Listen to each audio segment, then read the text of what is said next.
Welcome. So, if you're a medical trainee, you are absolutely going to face this puzzle. Your patient is bleeding somewhere in their GI tract, but you can't see it.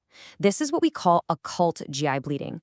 And in this explainer, we're going to walk you through the step-by-step evaluation so you know exactly what to do when you see it. All right, here's our game plan.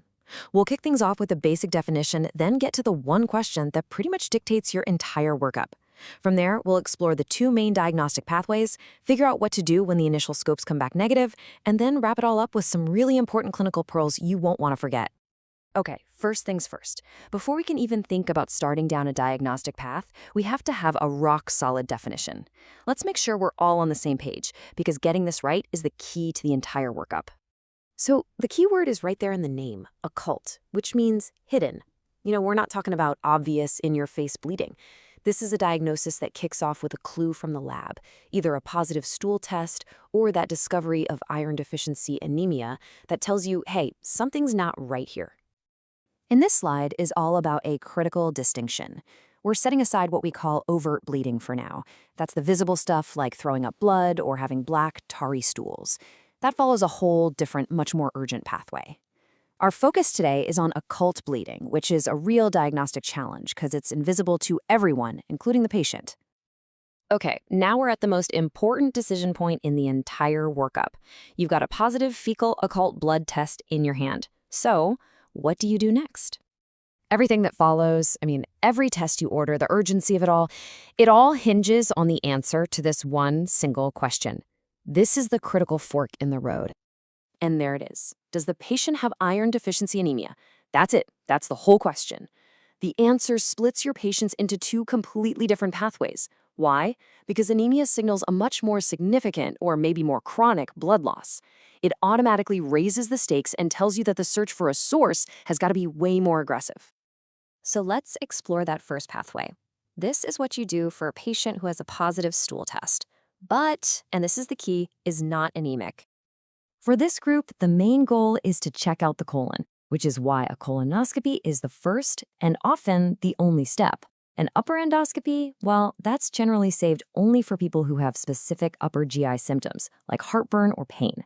If that colonoscopy is negative and they're feeling fine otherwise, the workup usually stops right there. Now, let's switch gears and head down the other path, the higher risk one. This is for the patient who has a positive occult blood test and has confirmed iron deficiency anemia.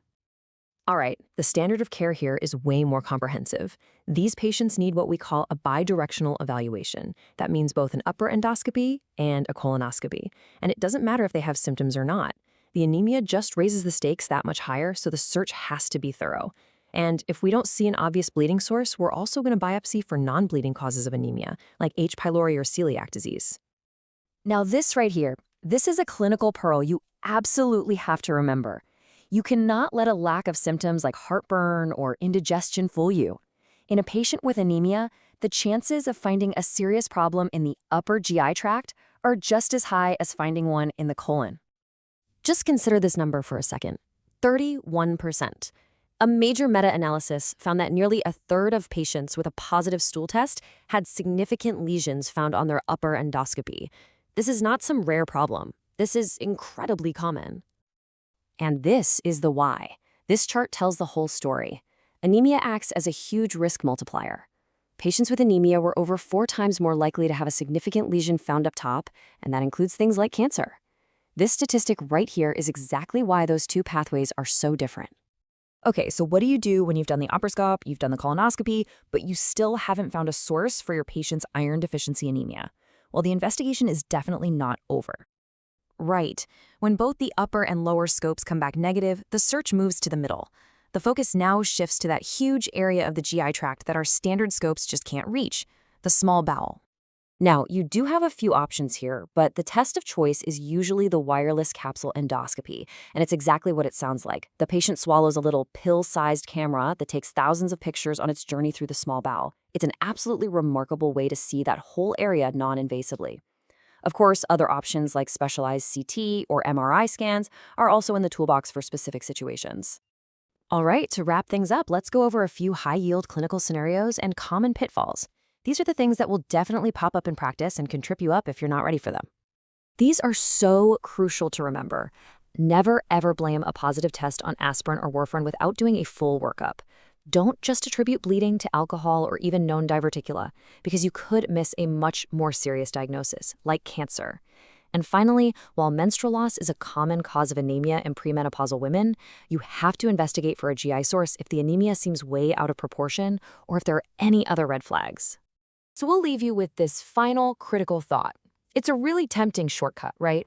But the data is crystal clear. It is never safe to just assume medications are the cause of a positive fecal occult blood test. Underlying pathology is super common in these patients. A full, thorough evaluation is always warranted.